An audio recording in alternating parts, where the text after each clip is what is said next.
Tonight, Ghana intensifies diplomatic engagement with South Africa after deadly attacks targeting African migrants.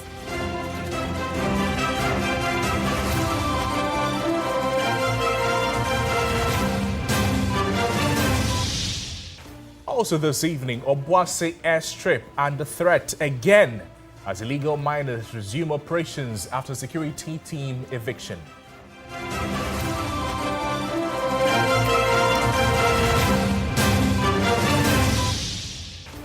Later in business news, KPMG says IMF policy coordination instrument is a critical step in shaping the next phase of Ghana's economy.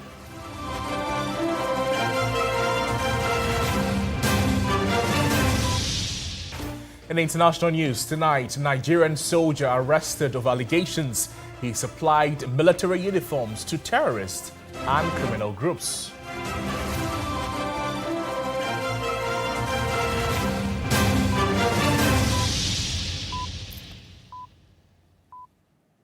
We have details of all these stories and many more coming up in the next 1 hour. Do stay with us. Let's start the bulletin on the labor front, shall we? And the Industrial and Commercial Workers Union, ICU, has called on President Mahama to suspend the proposed sale of the Volta Aluminium Company, Valco, warning that the move could lead to significant job losses and worsening unemployment in the country. Now, the appeal follows a demonstration by some Valco workers in Tema who marched to register the opposition to the move.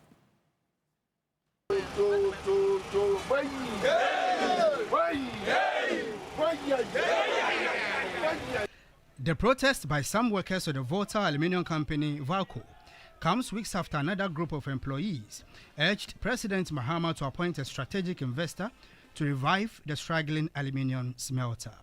The workers argued that Valco requires substantial financial investment to restore operations and secure its future. Subsequently, reports emerged that Cabinet had approved an investor for the company.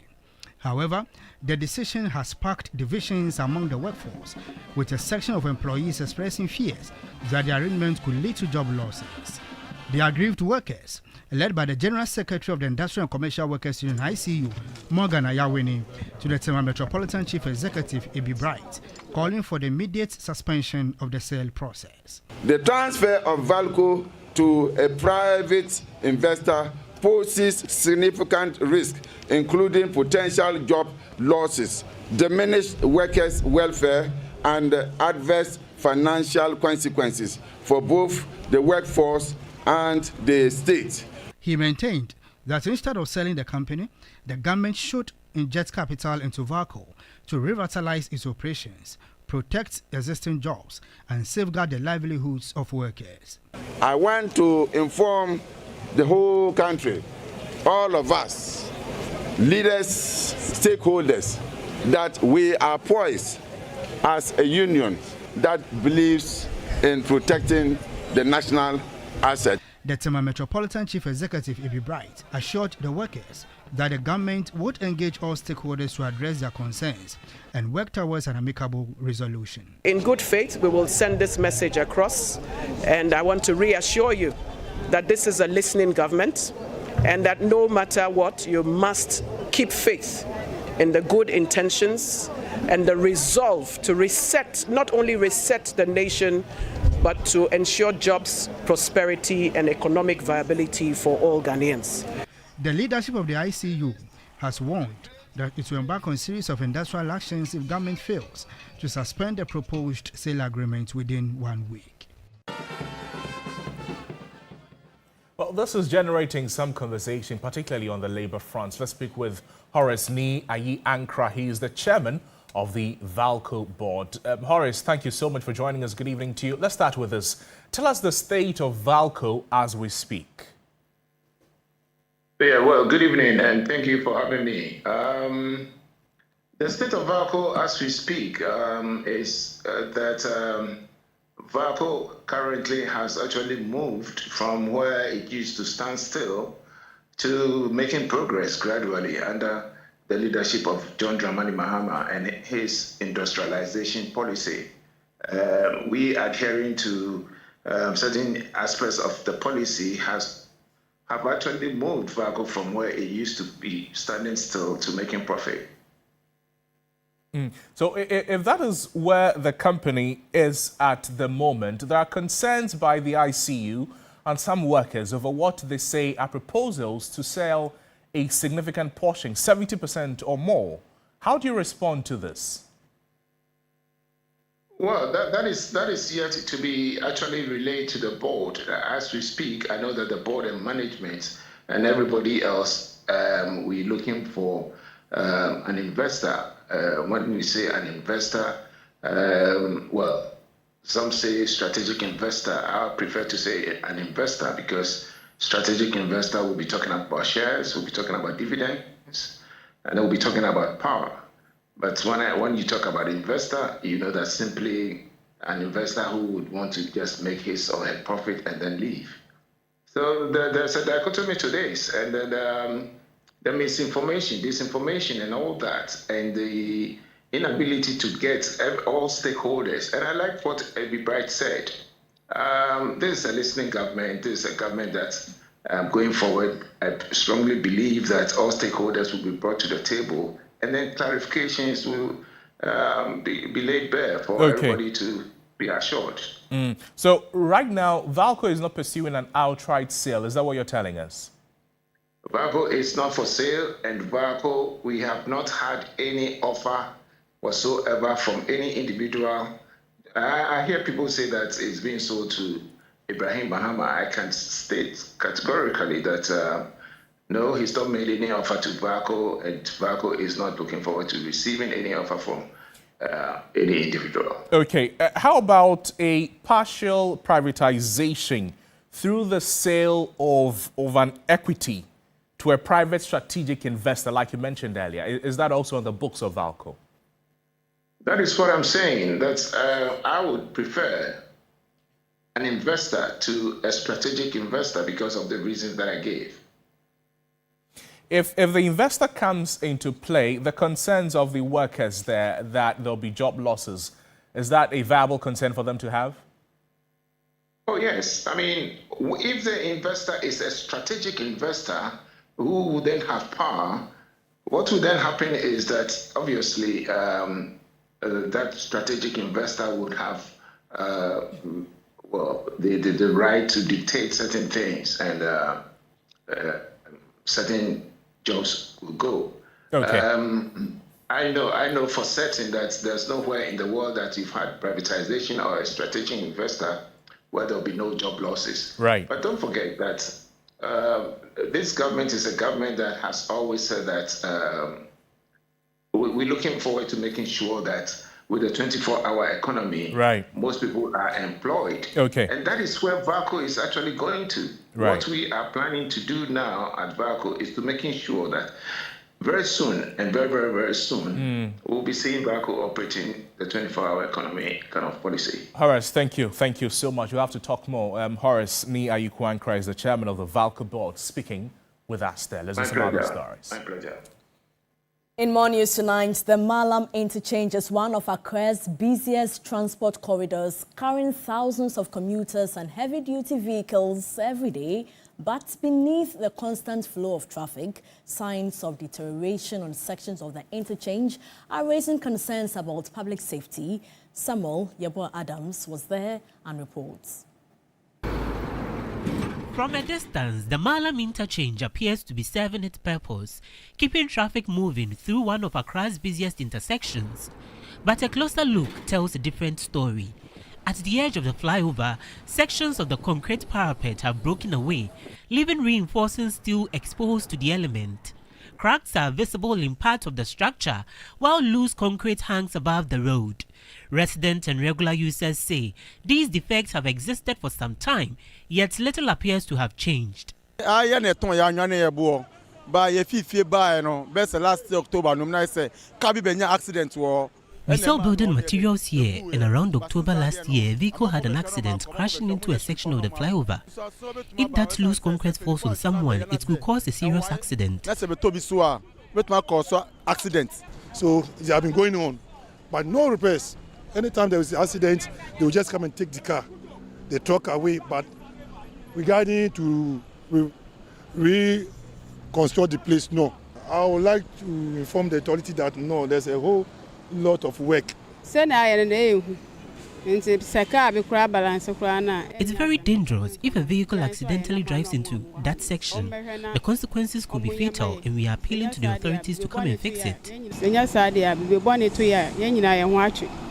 Just beneath the interchange lies another problem. The drainage channel intended to carry excess water away when it rains is silted and clogged with refuse. According to residents, the blocked drain contributes to flooding in the area, disrupting movement and affecting nearby homes and businesses. All the drains are choked. Whenever it rains, the whole area gets flooded, but no one has come to address the problem. Back on the road, traders and commuters face yet another daily reality. As vehicles pass through the corridor, clouds of dust rise into the air, adding on to the challenges.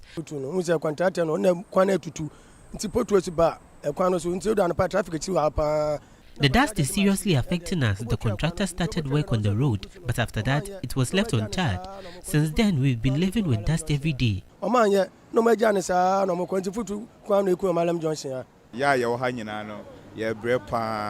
We are suffering because of the dust. We want the authorities to come and assess the situation and do something about it. Attempt to get the Ghana Highway Authority to react to the issue proved unsuccessful. For many who live and work around the interchange, addressing the visible crack should be the priority, but maintaining the entire environment around the interchange is essential to ensuring safety, mobility and healthier living conditions for everyone who depend on it. Samuel Yaboa Adams, TV3 News, Accra. Let's move away from the capital to the Ashanti region, particularly to Obuasi, where the Obuasi airstrip is now surrounded by deep pits and polluted water bodies as illegal miners continue to expand their illicit operations beyond boundaries. A week after the regional security team drove them out to pave way for reclamation, they are back in their numbers. William Evanzinkum has filed this report. To the Obuasi airstrip, illegal miners control large tracts of arable land. Sometime last week, the regional security team flashed them out with about 9 excavators seized and demobilized. But that did not deter them. They are back. So we have been here for a couple of minutes, and you could see from the drone shot vast arable land degraded, several water bodies polluted. And watching from the pictures that the drone is providing us from the skies, it looks very horrible, a situation as we speak now. And we're still flying. As we fly, every scene we gather from the ground is a total disaster. It's a total mess. It's a horror of an environment. A guy from Anyuam Kwanta is coming with his tools. We are going to take other important parts, so and if possible, he can even track it. Last week, National Security and NIMOS came to do an operation here, where we picked about 9 excavators and took parts of about 3 of them, which were here. So as you can see, on our way here, we saw 3 of the machines still working. So we later realized that they are part of those that were in a way demobilized. 3 excavators for the second time seized. The fight against illegal mining seems far from over. You go and sack them today, tomorrow they will go back. If you are appealing to the Minister for Natural Resources, because of the problem that we are facing in Obuasi, if they can use, because the land is very big, being even using some for the military base. The regional security says they remain resolute despite the apparent challenges. And away from the Ashanti region, Ghanaian officials say they will continue diplomatic talks with South Africa to remedy the ongoing violent anti-migrant protests which have killed 2 Ghanaians. The country has started another batch of evacuations targeting to fly about 1,000 Ghanaians home, with nearly 200 already arriving as of Monday. Foreign Affairs Minister Okudzeto Ablakwa has promised sustained reintegration, job offers and relief packages for returnees. For months, anti-migrant demonstrations have rocked South Africa, forcing foreign nationals to flee the country for safety. Both legal residents and undocumented migrants have been targeted. More than 160,000 nationals from Ghana, Kenya, Zimbabwe, Nigeria and other African countries have left the country in recent months, with deaths also recorded. Ghana earlier evacuated more than 900 citizens and has now begun a new phase to bring home about 1,000 more. A third flight arrived Monday afternoon after the first 2 groups landed on Sunday evening and at dawn on Monday, bringing the total number of returnees so far to about 150 out of the expected 1,000. As we did for your compatriots who came earlier in the first round of evacuations, we are going to do the same. We are going to hand over to you travel allowances. We will also hand over to you reintegration allowances to everybody. We are not amending, we are not changing, we are not reducing. It is the same package because you are all valuable Ghanaians who we cherish and we adore very much.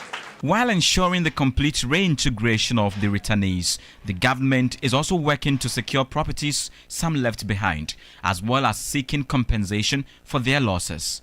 Before you were allowed to board, the South African authorities carried out screening because they have a database of wanted criminals. Not a single Ghanaian is on their wanted list. Not a single Ghanaian is a criminal who the South African authorities are looking for. We will continue to hold talks with the South African authorities to ease tensions. We hope that they would also do better. This whole xenophobic attacks casts a very bad image of our continent. I engaged some of the evacuees on how important returning home is to them. But Life in South Africa was okay until the locals started attacking us. We lost our jobs. We are all happy to be back. We hope the government will support us. As hostilities escalate in what appears to be a loss of control by the South African authorities, Ghana expects the African Union to make the xenophobic attacks a top agenda item. Christian Yali, TV3 News, Accra International Airport. Meanwhile, Foreign Affairs Minister has debunked public assertions that the visa waiver agreement between Ghana and South Africa has been abrogated due to the xenophobic attacks. As the South African authorities have themselves indicated, no such decision has been taken on this matter, which is governed by an agreement applicable on a reciprocal basis. And I must place on record that in these matters, if Ghana is taken out of the free visa arrangement, Ghana will also have no option but to immediately reciprocate. Meanwhile, Samuel Okudzeto Ablakwa says the detained member of parliament for the Asante-Achim North constituency in the Netherlands has been provided with the necessary consular services ahead of his extradition to the United States. Updating journalists on other happening regarding the ministry, Samuel Okudzeto indicated that a number of developments have taken place since the arrest of the MP and assured that his rights have been respected despite the detention. Following his detention, our mission in The Hague has taken up the matter and is offering consular assistance to the Honourable Member of Parliament. I can confirm that on the 24th of May 2026, I personally paid the Honourable MP a consular visit in The Hague.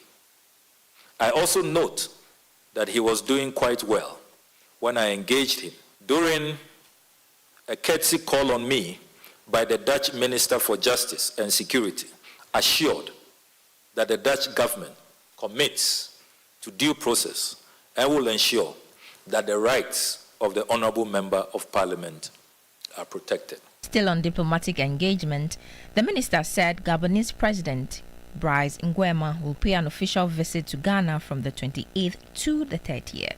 President John Mahama is also expected to embark on a state visit to Jamaica from the 2nd to the 5th of August. The visit will mark an important milestone in Ghana-Gabon relations and provide the opportunity to reaffirm the commitment of both countries to political dialogue and deepen cooperation in trade, investment, agriculture, fisheries, energy, tourism, education, and maritime security. His Excellency President John Dramani Mahama will be undertaking a state visit to Jamaica. The visit will provide an opportunity to strengthen the long-standing friendship and shared heritage between Ghana and Jamaica through high. In other news, the cost of locally produced fruit juices are expected to reduce by November following the 20% tax reduction announced by the Finance Minister for indigenous companies into fruit juice production, while the Food and Beverages Association of Ghana, FABAG, says other elements will complement a seamless implementation. The announcement by the Finance Minister forms part of broader reforms under the excise duty bill aimed at improving efficiency in the tax system, plugging revenue leakages and supporting local industries. According to the Executive Secretary of the Food and Beverages Association of Ghana, FABAG, the decision was long overdue.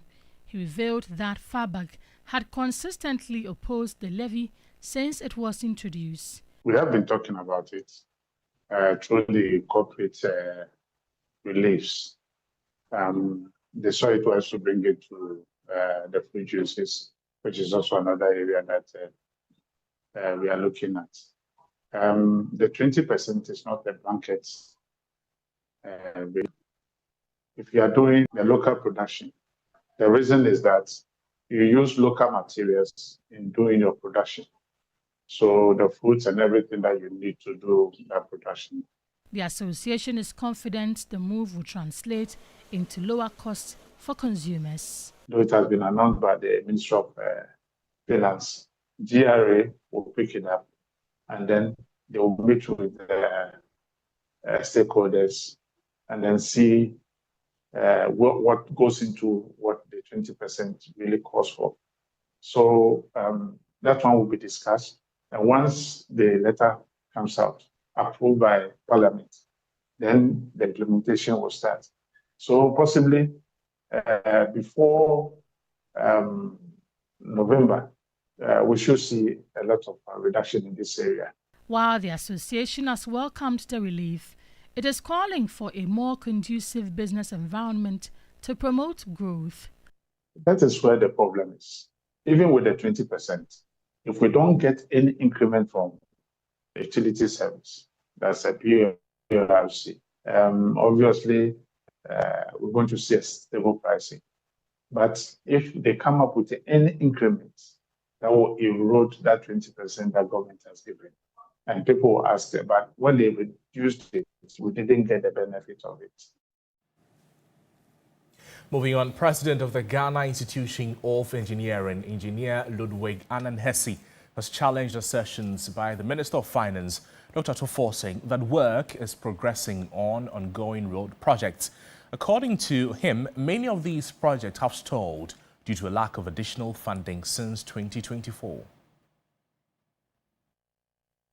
In the wake of Thursday's media budget presentation, the Ghana Institution of Engineering is raising serious concerns over the government's approach to major road infrastructure projects. President of the institution, Engineer Ludwig Annan-Hesse, is questioning government's commitment to environmental impact assessment, alleging that feasibility studies, detailed designs and construction works are proceeding simultaneously even before assessment processes are fully completed. On what feasibility was the right-of-way cleared? On what compensation assessment and payment which has been done before the right-of-way is being cleared. So you see, sometimes it appears that we are putting the cart before the horse in some of these communications. Again, if you have not completed feasibility, how are you doing detailed design? But all these things are being done in parallel from the report. And they are being done, they are not completed, yet we've put effort on the road that we are clearing. Despite assurances from Finance Minister Dr. Kaisel Atto-Forson that work is progressing on ongoing projects, Engineer Hesse maintains that many projects remain stalled. No additional funding has been put into the project since 2024. Yet the government in the statement said that those projects were ongoing. They are all at a standstill because if you have not paid outstanding bills for the contractors, they demobilize, and they have demobilized, though they have not been terminated. So saying that they are ongoing when actually no work has been done in the last 2 years is not probably right. He also criticized procurement practices and what he describes as inadequate road rehabilitation efforts. We are not giving enough time for detailed designs to be completed before projects are started. In terms of procurement, we are also not following due process. We are using a lot of single source and selective tendering processes to select contractors for, especially in the big push area. The finance minister had earmarked $1.7 billion for the proposed Accra-Kumasi Expressway. However, Engineer Lodwick Annan Hesse says the funds could have delivered more immediate benefits if invested in ongoing road dualization projects. The government has put aside 1.7 billion cedis for the expressway. If half of this would have been put into the existing road, probably by this time we'll have a dual carriageway. Let's now go to the courts where private legal practitioner Samuel Atachia has taken over as lead counsel for NPP Ashanti Regional Chairman Bernard Intribu-Isiako, also known as Chairman Wontumi, in the 30 million cedi Exim Bank loan fraud case. Chairman Wontumi is facing multiple charges, including defrauding by false pretenses, forgery and money laundering to the tune of 30 million cedis. Lord Idoasari reports. In court on Monday, July 27, Samuel Atachia notified the court that Andy Apiakubi, who was previously representing Chairman Wontumi as lead counsel, had withdrawn his services as legal representative. He therefore prayed the court for leave to assume responsibility for both Wontumi and Wontumi Farms Company, the two accused in the case. Atachia also urged the court for an adjournment to allow the defense to resume the plea bargain negotiations with the Attorney General. Responding to his request, Deputy Attorney General Dr. Justice Remsai affirmed the assertion by Samuel Atachia and disclosed that the parties could not finalize the plea negotiation due to the conviction and sentencing of Chairman Wontumi in the Summer Boy case. The NPP Ashanti Regional Chairman was given a 20-year jail term after the court convicted him of some illegal mining-related offences. The Deputy Attorney General further noted that although the law permits plea bargaining to continue alongside trial proceedings, the prosecution was prepared to waive its rights because the plea negotiations were at an advanced stage. He, however, urged the court to grant a 30-day leave instead of the 90 days being sought by the defense counsel. After listening to both counsel, the presiding judge adjourned the case to August 27 for further directions. Samuel Atachia spoke after proceedings. The judge agreed, and Honorable Deputy Attorney General Service House agreed that you attempt a plea bargain and then come back to the court and announce it. So we'll take up that initiative and see whether we can broker a deal, and that matter will come to an end. All the cases associated with Wontumi have taken over, and then we'll see how we prosecute them. Lord Idoasari, TV3 News, Accra. You're watching News 360 live on all our social media platforms at TV3 Ghana. Let's now take a look at how the weather will be for the next 12 to 24 hours. Weather News segment is brought to you by Syntex Tank.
economy has entered a stronger phase of recovery, with first quarter GDP growth reaching 6.4%, inflation at 5.3% in June, and lending rates falling significantly over the past year.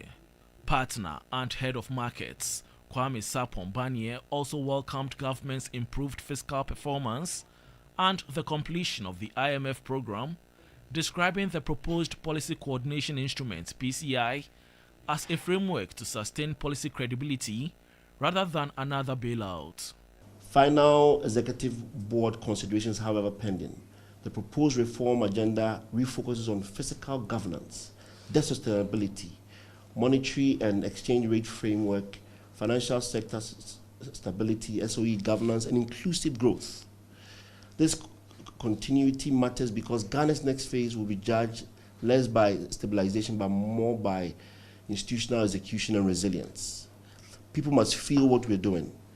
On taxation, tax partner at KPMG, Justina Amate-Ekwe, says government's digital VAT compliance measures, customs reforms and tighter free zones regulations have the potential to curb leakages and improve revenue mobilization. The key design issues that need to be addressed is the fact that there has to be clarity in defining what manufacturing is and clarity in the kind of raw materials that will qualify for these exemptions that are being earmarked, and also ensuring that there is clear alignment with any future special economic zone framework going forward.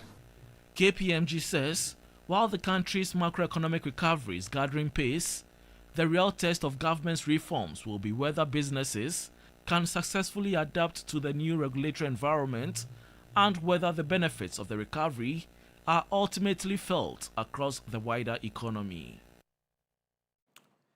Meanwhile, financial economist at the University of Professional Studies Accra, UPSA, Dr. Eric Boakye-Adom, says the fact that investors are lending to government at rates as low as around 5% instead of the private sector shows strong confidence in the state's credit worthiness. Speaking on the 2026 mid-year budget review, he noted that lenders currently prefer short-term, low-return government paper over long-term investment in businesses, a trend that reflects both risk perception and market liquidity preferences.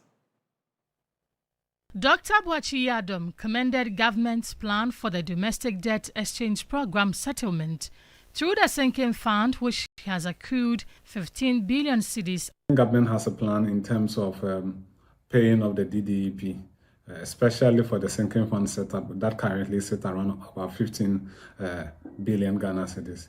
And it's expected that this sinking fund will build up to around 30 billion early next year to pay the first tranche of it. However, Dr. Boakye-Adom raised concerns about government's heavy participation in the short-term market. While the government says the strategy will save about 4 billion cedis, the policy analysts warned it's risk crowding out the private sector, which typically pays higher rates to access credit for expansion. The government active participation in the short-term market. Yes, government has indicated by participating in it, there are some savings in the region of about 4 billion. But what is happening is that now banks are choosing to play in the lower tier of the yield by lending to government around 5.7%, when they could have lended to businesses in the region of around 15%, given the fact that policy rate and the Ghana reference rate sit within above the 10% threshold. And that'll be all for the business segment here on News 360. I am Michael Obodu. We'll bring you updates now from the currency and the commodities market.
entertaining Group B clash in Yamoussoukro, Cote d'Ivoire.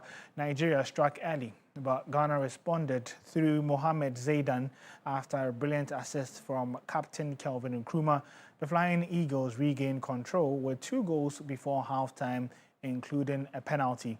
Nkrumah then also converted from the spot after the break to reduce the deficit, but Nigeria added another penalty to seal victory. Maxwell Konedu's side will aim to bounce back against Burkina Faso on Thursday as they continue their push for knockout qualification.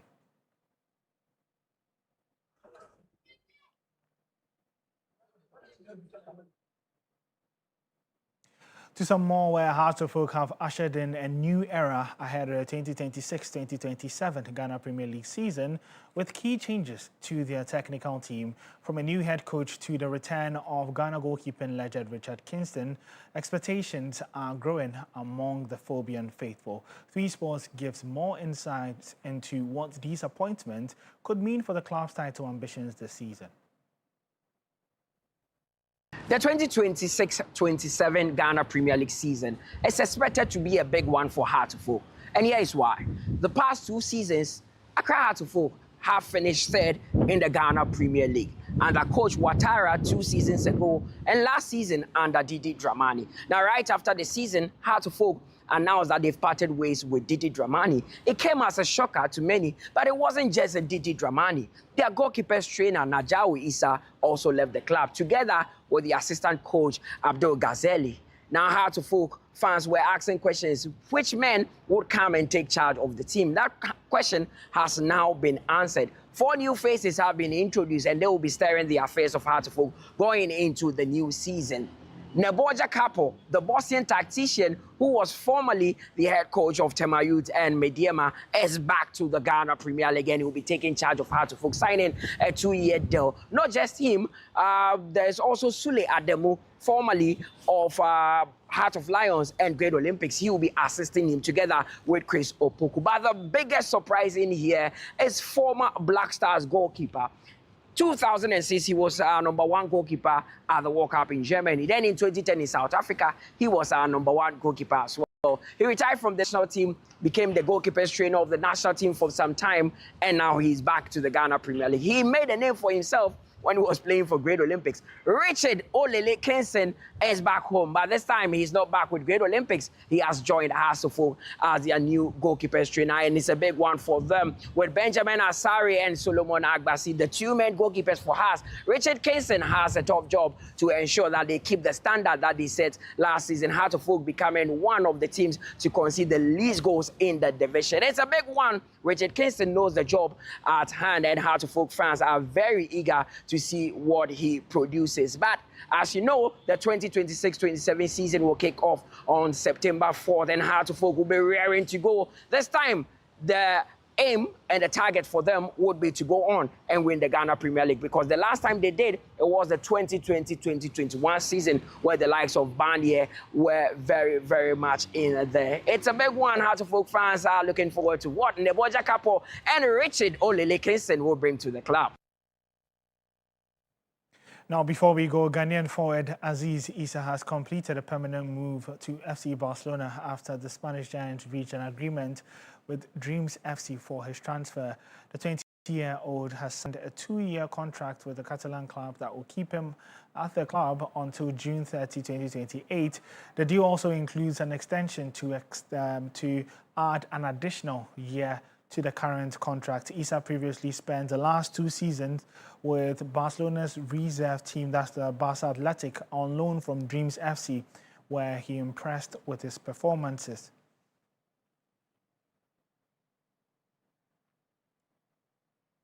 And so that's how we'll be wrapping up the sports segment here. You can get some more details on our social media handles at 3SportsGH.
Well, good evening and welcome to the entertainment news segment here on News360. My name is Noella Donko. Now, the 16th season of Date Rush concluded with an exciting reunion after weeks of entertainment, drama and memorable moments on the show. Hosts Giovanni and Anita revisited the journeys of some participants from this season, sharing updates on their relationships and revealing what has become of their connections during the much-anticipated reunion on Saturday night. For him. See, after that I left. After weeks of entertaining viewers, the most watched dating reality show Date Rush took a different turn last Saturday with its highly anticipated reunion. It was a night where participants who found love on the show, as well as those who did not secure dates, came together to reflect on their experiences. Right now, he and I are not in the space where we can establish a romantic relationship. It would be dangerous for he and I. So we are just enjoying the platonic relationship. From the highs to the lows, the reunion was filled with honest conversations, emotional moments, and tense confrontations. The homecoming brought several unexpected revelations as unresolved issues resurfaced and participants opened up about their experiences.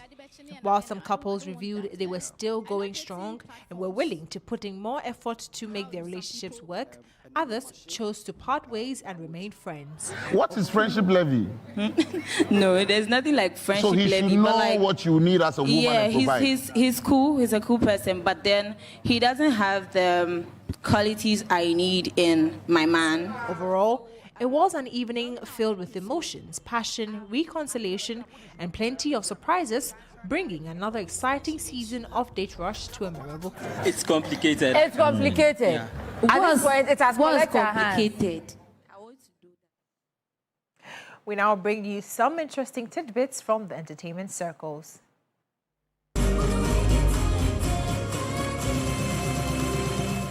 Music, language, and culture took center stage at the City Conference Center of the University of Ghana as participants gathered for the 2026 Korea Week celebration. The annual event featured a Korean speech contest, a K-pop festival, and a cultural exchange program, attracting hundreds of participants eager to experience Korean traditions and contemporary entertainment. Organized by the Embassy of the Republic of Korea in Ghana, the festival aims to promote cultural understanding while strengthening ties between the two countries. The ambassador said the growing interest in Korean language, music, and culture demonstrates the strong people-to-people connections being built between Ghana and South Korea. But year by year, we see more audiences, more contestants here. So more people know about the culture of Korea.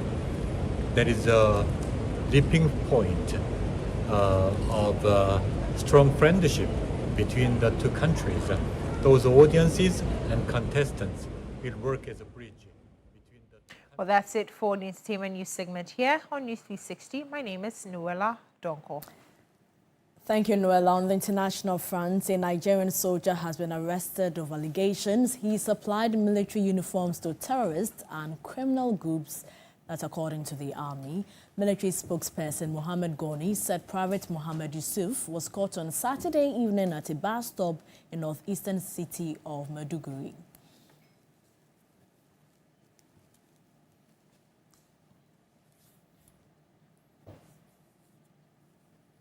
Well, that's our package for you tonight, but there's always more news on our website, 3news.com. I am Noble Crosby Annan. And I am Portia Gabo. For more news updates, do log on to our website, 3news.com. Do join Alfredo Cancer at 10 p.m. for Ghana tonight. Good evening.